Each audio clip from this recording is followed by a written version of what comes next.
Good morning friends, welcome Soma's ব্লগে। আজকে নিয়ে এসেছি হচ্ছে তেলাপিয়া আর কালিয়া।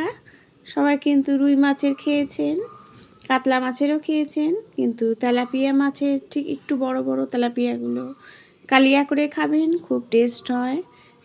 দেখুন, আমি তেলাপিয়া মাছগুলো কি সুন্দর একটা সাইজ, খুব ভালো সাইজ। এগুলো নুন হলুদ মাখিয়ে তেল গরম করে নিয়েছি। আমি মাছগুলোকে তেলে ভেজে নিচ্ছি।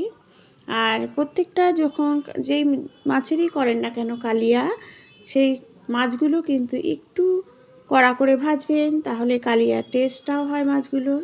নিয়েছি পেঁয়াজ আদা রসুন কাঁচা লঙ্কার পেস্ট নিচ্ছি একটা। আর এটা হচ্ছে ফোড়ন দিয়েছি দারচিনি আর গোটা জিরে আর টমেটো।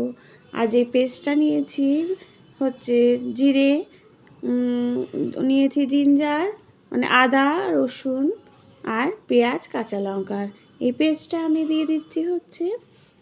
দেওয়ার পরে একটু নুন হলুদ দিয়ে আর জিরের গুঁড়ো একটু শুকনো লঙ্কার গুঁড়ো দিয়ে মশলাটা কিন্তু অনেকক্ষণ ধরে কষাতে হবে।